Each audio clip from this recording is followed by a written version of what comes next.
Welcome to On the Couch Podcast. I'm your host, Tarun Verma. And I'm Janu Javla. So, JC, I was perusing the go-to place for advice for girls out there, cosmopolitan.com. Of course. And I generally hate this magazine. I really actually loathe this magazine because I think it gives us the worst relationship advice ever. Agreed. Now, while I was on this website, I found a couple of good articles. Now, if you're game, we're going to go through these, okay? Let's do it. Now, the first article I thought was really funny. It actually kind of hits home because I know so many of my buddies that are like this. But it was called The Rise of the Dieting Dude. And it's about how these guys have become huge calorie counters in today's day and age.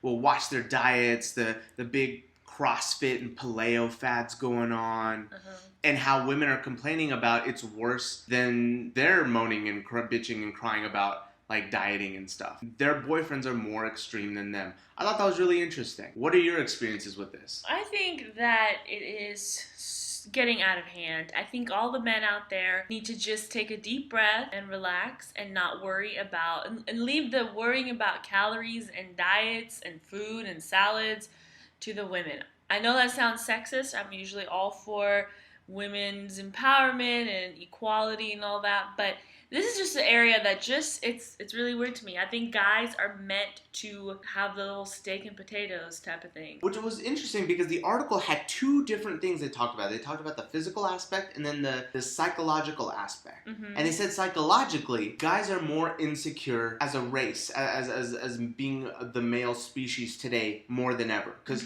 traditionally back in the 40s, 50s, 1800s, whatever, guys were the fat ones that had all the power, right? They made all the money. They were their sex appeal really lied on their success. Right. And women were really just the Marilyn Mansons. You mean Monroe, dude. My bad. Marilyn Monroe. There'd be a big problem if we were like the Marilyn Manson. Who the hell's Marilyn Manson then? That dark goth like rock Oh, the guy. dude who pisses on the crowd everywhere. Something like that. Oh, who's like, did he even castrate his genitals or something? Okay, my bad. The Marilyn Wrong Monroes. Marilyn. Wrong Marilyn, my people. So, yeah, Marilyn Monroe, just very beautiful, very model-like, didn't really care about the whole, like, career aspect. But in today's day and age, and you can count on your fingers probably, and so can I think there are more girls that we know our age that are probably make as much money as guys, if not more. Exactly, right. I think there's more friends I know that are female that went to med school and stuff like that than I know guys. Yeah. I mean, I can pretty much throw the generalization out there. I think there are more fuck-ups that are males now than there are females. And I think, it's for generations and generations, women have dealt with that stereotype, that gender role that we are the lookers. We're the ones that need to take care of our looks. Men, it's all about money, power. We don't really focus on, a man's look. And I think people weren't as scrutinous as a whole until very recently. And I think it's now getting really, focused on the males as well. And it's probably hard for men, you know what I mean? Like, to kind of step into that role and be, like, body conscious and, feel like they need to look a certain way and have certain measurements and be in a range.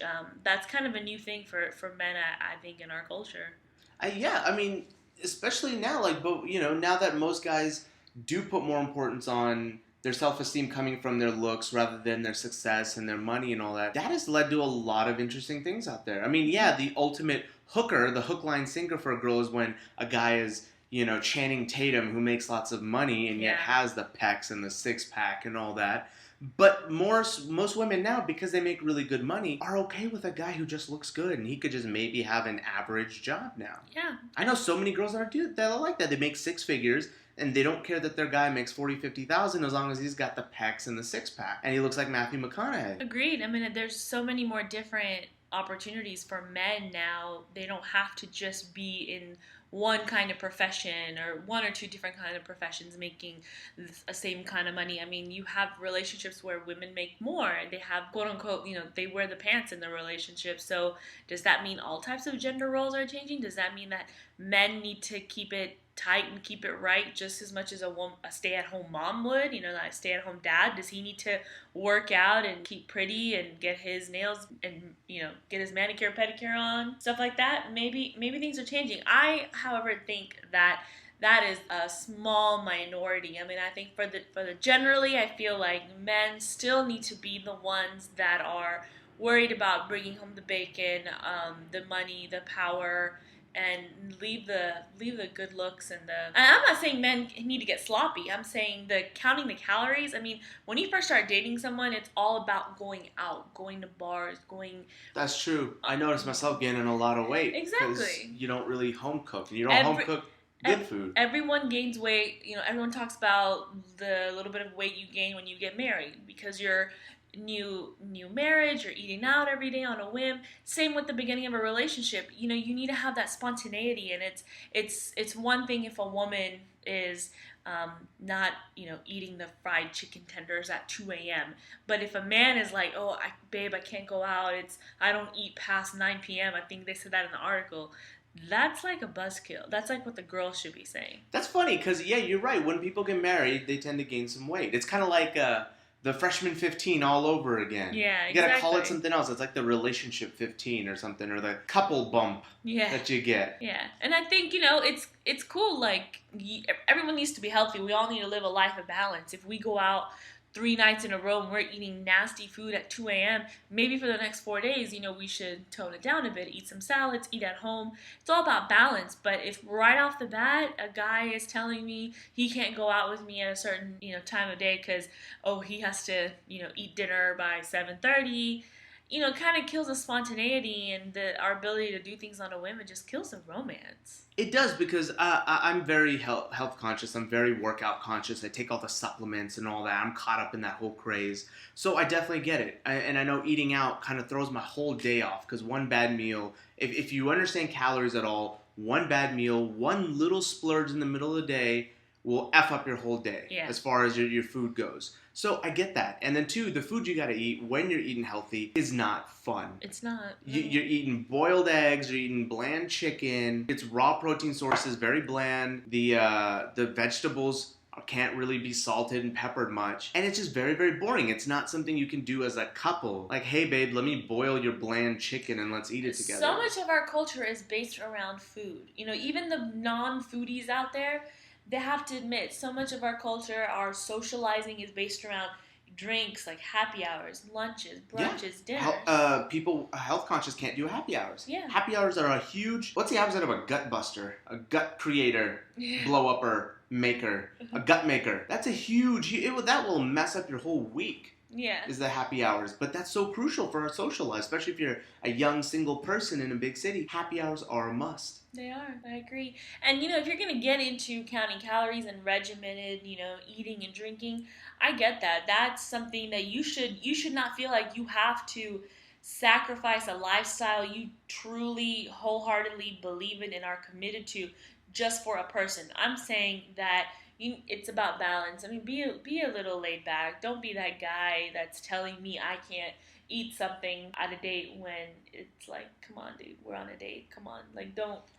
Just be a little bit more laid back right now. The way I do it, and of course, I mean, I don't have, I guess, the 6 and 8 pack because of it, is I believe in creating that kind of flexibility. If I know that I'm going to go out on the weekend and I'm going to be having drinks, I'm going to be taking my girl out to dinner, I double time it during the week. I go even leaner than I should. I even eat less than I should, just because I know I'm going to make up the calories. But I know that's not the ideal workout regimen routine, but that's just kind of how I view it. And another thing I wanted to ask you was, do you think this is society-induced? Because the guys of the 50s and 60s, the guys they looked up to were just ruggedly handsome men with beautiful coiffed hair. They weren't the 6-pack abs, dude. But now the Matthew McConaughey's and the Channing Tatums are fucking with the rest of the guys out there. They are. This is totally society created. I mean, if anyone's ever watched that show, Fashion Police, it's ridiculous. I think a couple years ago that show would have just been about scrutinizing women and what, you know, the celebrities wore that week as far as women go, but they scrutinize men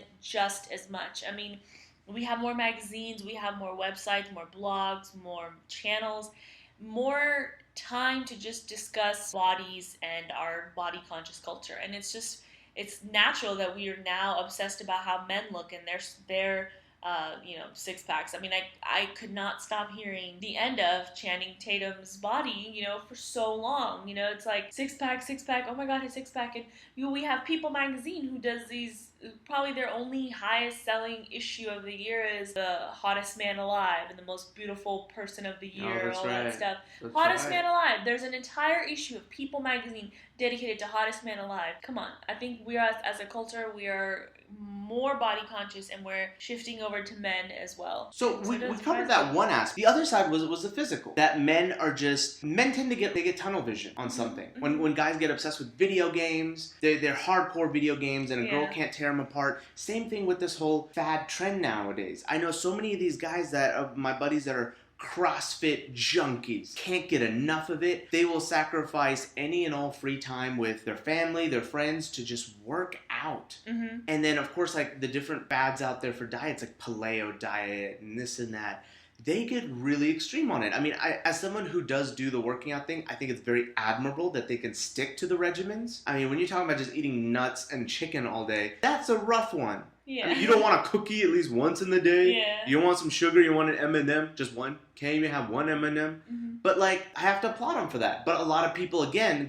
they take it too far. I mean, that's typical though for men. You know, I'm sure anything that men get into now, working out, that's going to be a power thing. You know, you're going to want to, that's something to show off. And all your CrossFit buddies, you know, you want to show them you're as hardcore as they are. It becomes a competition. And, you know, we all know men are hardwired for that. Oh, that's kind of true. stuff. I totally didn't think about the competition aspect of it. It's a status thing too. I mean, my close friend, he started working out hardcore, made a life change. He lost 40 pounds in about 4 or 5 months. Great, he needed to. I'm glad he did. He made that decision. But when I was talking to him about it once, you know, he was like, did you know all successful people work out in the morning? And I looked at him like, I mean, I guess there's a correlation there. But I started to see that he was so adamant about working out and so committed to working out in the morning, doing whatever it took. Even if he got home at 2 or 3 at night, he'd still get up at 5 or 6 in the morning and go work out.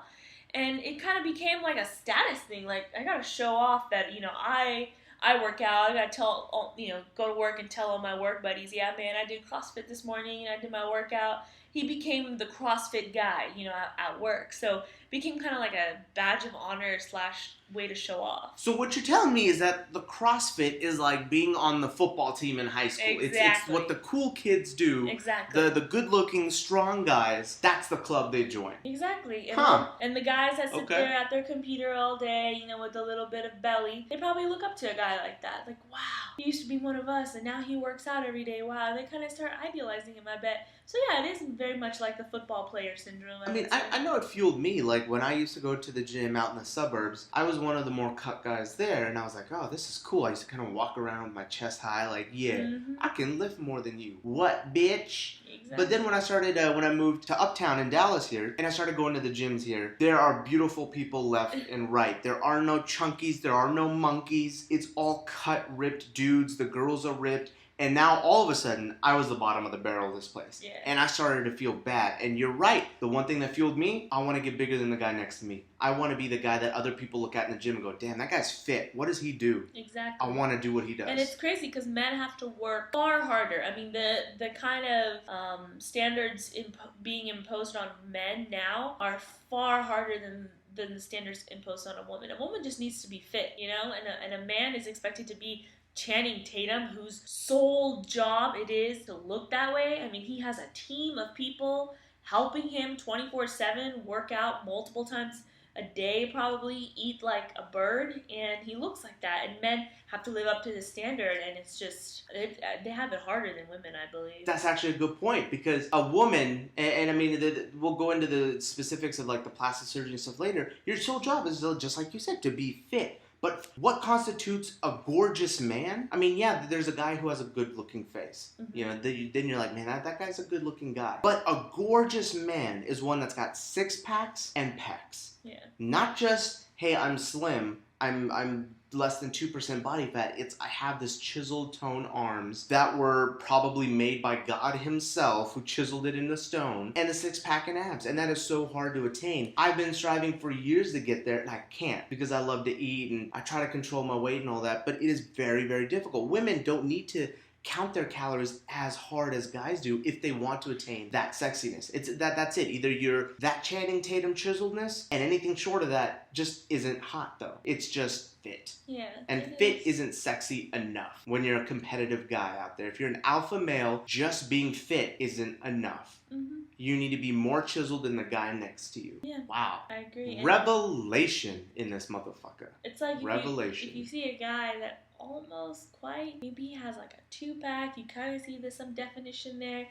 It's always kind of a lingering thought. You know, that 6-pack is that one thing that women focus on, the society focus on. With women, it's butt, it's legs, it's chest, it's waist, it's, you know, there's so many more different, depending on your I guess preferences, you know, on a woman, you can be into something totally different than the next guy. There's another thing though. Women a lot of times can engineer their bodies, right? Exactly. Plastic surgery. So you don't have big tits, go out and get breast implants, butt implants, whatever. You can get liposuction. I mean, guys do go out and get liposuction, and it's still like undercovers. A lot of guys don't talk about it, but women will openly say like, "Oh, I got a tummy tuck. I got lipo done." They have mommy makeovers. Yeah, they got mommy makeovers. Who did it? Jada did it, right? Jada Pinkett. I think that multiple women have done Well, it. bro, like everybody, but I remember the only one that I've read about in recent times was Jada talking about how she did it. Mm-hmm. And she was like, it's not easy. It's tough. We have people around us, like you said, like a team that's helping you sculpt that body. But it's a tough thing. It's a very, very tough thing for people. But for girls, it's just, you can get the plastic surgery done. You can get the tummy tuck done and all that. And you can put $15,000 into your body to create that. Guys can't. You can't go get pec implants put. There are, at least I don't know yet, maybe it's like a Hollywood secret, but there aren't inflatable abs that they can stick under your skin. I'm sure they are. They're just not as mainstream as getting a boob job. I mean, every mom in, you know, the suburbs nowadays can get a boob job if she wants to. It's just not openly as talked about as much for men to get surgical enhancements, you know? That's very true. That's very true. See, for guys, I was reading it's like a multi-billion-dollar industry to use these supplements and all that. I mean, I'm big on using like the steroids, and then I don't do those, but like creatine supplements, whey protein supplements. Did you know there's actually 5 different kinds of like protein blends you can take? There's like casein protein, there's whey protein, there's soy protein. I mean, it's that protein alone is a giant genre of a market. But then you have creatine pills, you got pre-workout supplements, post-workout supplements, nitric oxide. You should see some of the names these people use of the products out there. It's almost like this shit belongs in a car. Yeah. It's like motor oil going into your body. It's insane. Yeah. For guys, you know, you have to be taking these supplements. You got to be working at it harder. You can't engineer it like that. You can't just get the surgeries done. Yeah, I agree. And then for women, it's a lot more, you know, oh, how do I get rid of that cellulite? How do I get rid of that last 10 pounds or 20 pounds? You know, as long as you are fit and lean, you're good to go. And you're considered attractive. And some men love curvaceous women. Even then, women with an extra 20 pounds, 30 pounds could be considered attractive. But for men, it's just that one thing, those abs, you know? Maybe a girl will be like, I'm not that much into abs. I want a guy with a nice butt. You know, but I'm telling you, no girl out there would ever be like, oh, I'm not into abs. You know, whereas for men, it's like, oh, I don't care about her butt as long as you could be a boob man. You could be a butt man. You could be a stomach man. Or a leg guy. Yeah. There's so many other things. Like, guys, in that sense, they have it hard, but I still think it's pretty, you know, difficult to kind of adjust. I have difficulty adjusting in a dating scenario where the guy was, you know, more diet and calorie conscious than I was. I'd be like, why aren't you eating the meat? Why aren't you eating the taters? Well, see, I'm all for a person being healthy. I'm all for a guy, especially in today's day and age where we got so much diabetes and hypertension and shit going on. I'm all for a guy wanting to be healthy. I think it's even better when a guy and a girl can do it together. Exactly. You go to CrossFit together. You guys do the paleo recipes together. I think that actually is the opposite effect. You end up seeing 2 people come together better because now you're doing team activities. Well, essentially, yeah, you don't want to be with someone, like I said, that compromises your lifestyle, but you need to be flexible. And if eventually that's something that's really important to you, and someone is just not having it, they're unmotivated, they're lazy, that's just not their lifestyle, that's a big, you know, clash of personalities. And you can't expect that just because you're a man that you shouldn't be into working out and eating right as much as I am. I'm just saying in a social situation it's kind of odd. But in the long term, you need to be with someone that is down with your lifestyle. If you like to eat dinner by 7 o'clock, you find someone that is not just whatever about their meals and their structure, you know what I mean? So it's really important to kind of be flexible, but find It's that. tough. You can't be the one who's eating turkey meat and your girlfriend's like, oh, I'll go out and get some Whataburger or some In-N-Out. Exactly. You can't do it. It makes it very tough. But on that note, we've actually run out of time. I know I wanted to hit another article too, but we'll do that in the next podcast. So, ladies and gentlemen, we're signing off saying we'll see you next time on the Couch. See ya!